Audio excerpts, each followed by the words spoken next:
Hi, this is Scott from the Confluence Fly Shop in Bellingham, Washington, and we're going to tie a fly that we get a lot of questions from customers about.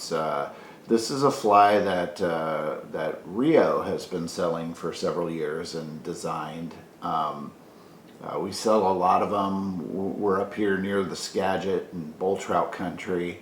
And this has proven to be one of our top bull trout flies over the last couple of years. So a couple people have asked me how to tie it. As far as I'm aware, I've not found a pattern recipe online or anything for it, but it's a relatively straightforward fly to tie that doesn't involve a lot of materials. So not the end of the world if you snag one up and lose it on the bottom. As you'll see here, it's a pretty quick tie, but these are absolutely deadly, and I've taken to using these in place of some of the bigger, more rabbit-laden Dali Lama patterns.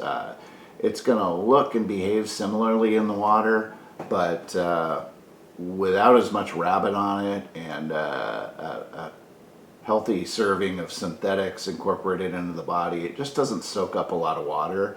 And so it's a very castable fly on either a light trout spey or like a 6-weight single hand rod. So we'll go ahead and get started here.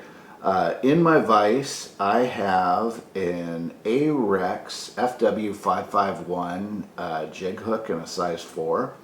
Love this hook. It's super sharp. It's got a nice wide gap.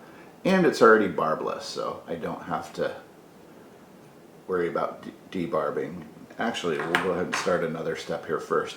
On the hook, I've already placed a 3/16 inch hairline slotted tungsten bead.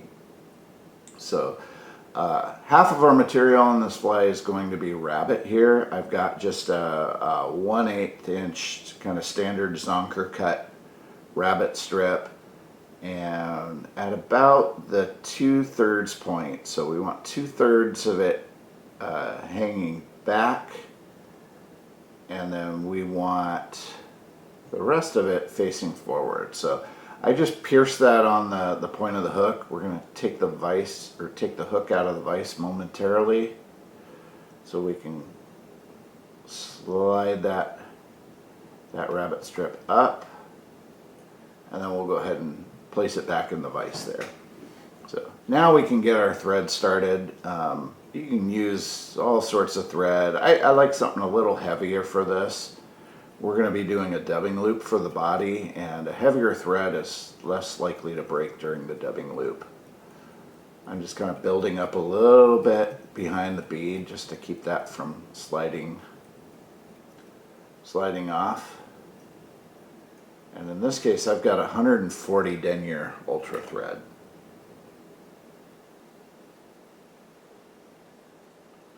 Okay, so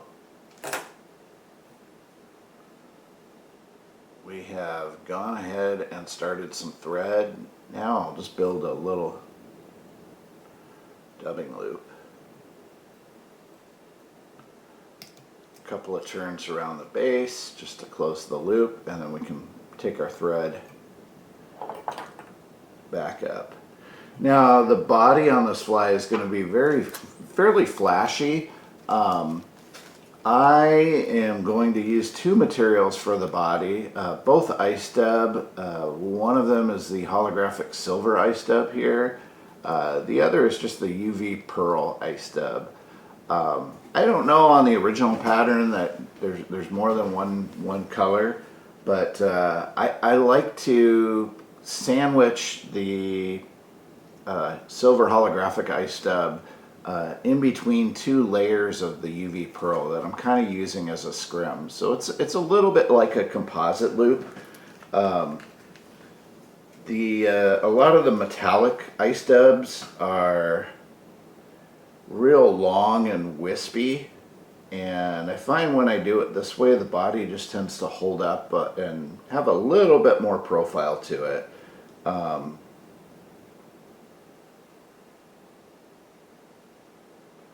So I've just sort of Got a long wispy strand of the UV pearl ice dub. I apologize that it's out of frame, but I like to lay this out on my knee to kind of get it set up. You'll get a better look at it once it's in the dubbing loop. And then I'm just going to pull out some silver holographic, and I'm going to kind of hand straighten that. And then we're going to lay that actually perpendicular to the UV pearl ice dub.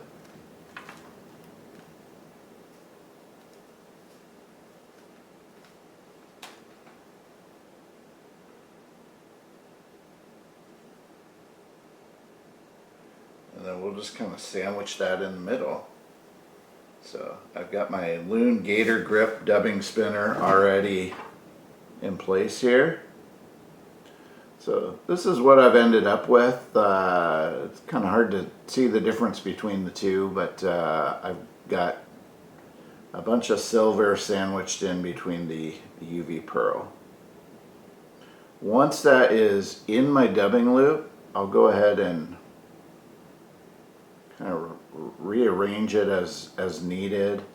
This is not a super long shanked hook, so I really only need about a couple inches of material to get the coverage I want. Go ahead and slide that up a little bit closer to the hook shank there, and then we'll just give it a good spin. And you're going to notice this sometimes has a tendency to want to clump up on you. Fear not, we are going to brush this out when the time is right. So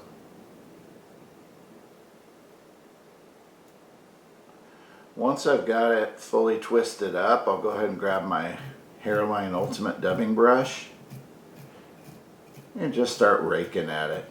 And you're going to find during this process that you're going to lose a little bit of that silver holographic flash. That is all right, because it would have come out anyway when you fish the fly.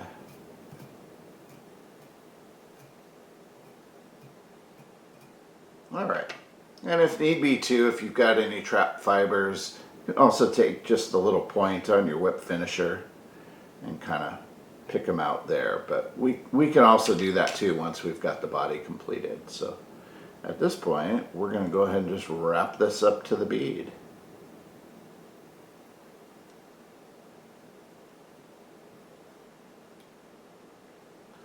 And I'm kind of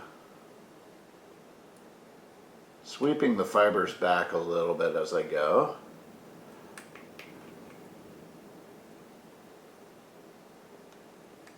And we're just doing pretty close touching wraps here.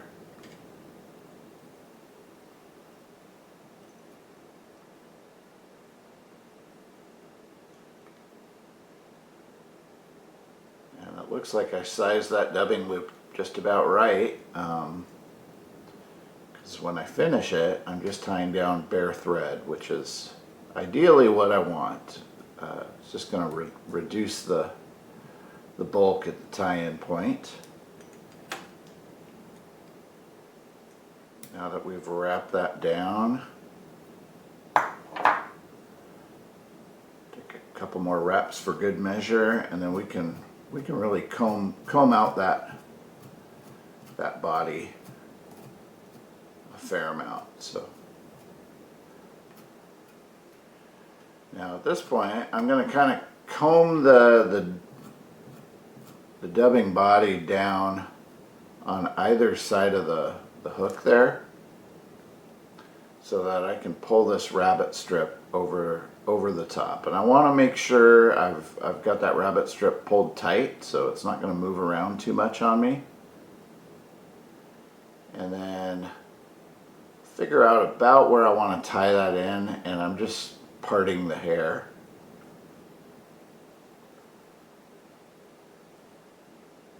So that I can just tie down the leather. So a lot of times I'll take kind of a loose wrap of it, and then I can pull on that rabbit a little bit more and ensure that it's tight. We'll get 3 or 4 wraps over it.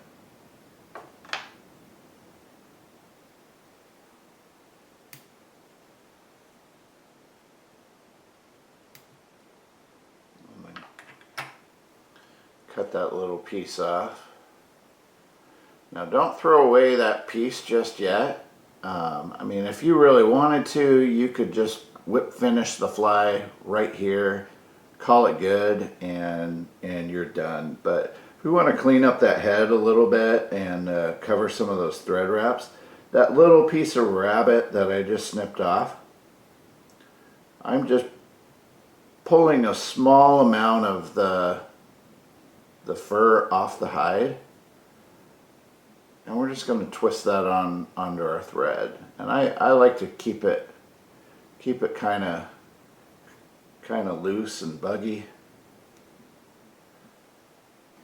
I want some fibers sticking out. We can always comb that a little bit too in a moment. And then because we don't have a whole lot of room to work with on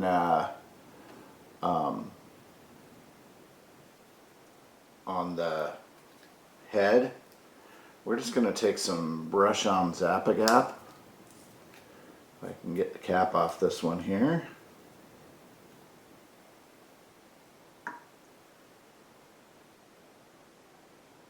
And we'll just brush a short section of the thread.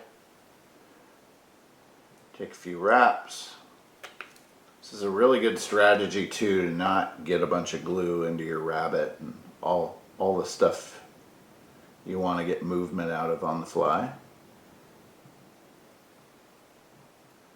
And then just a 4-turn whip finish.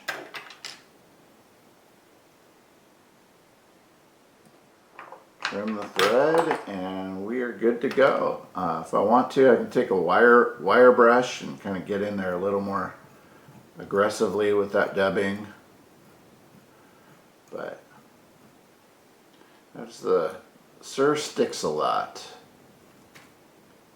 which, like a lot of the flies Rio designs, has a fantastic name. So because of the jig hook, this will ride upside down. Awesome fly for large trout, bull trout, any large apex predator that eats other little fish. Highly recommend tying a few of these up. The white is probably my favorite, but an olive and white, brown and gold. You could do a black version if you wanted to. The sky's the limit. So play around with this one. Nice simple fly to tie. That's Rio's Sir Sticks-A-Lot. So appreciate you watching. You can find the materials for this and a whole lot of other fly patterns at the Confluence Fly Shop in Bellingham, Washington. Come see us in the shop or visit our online store.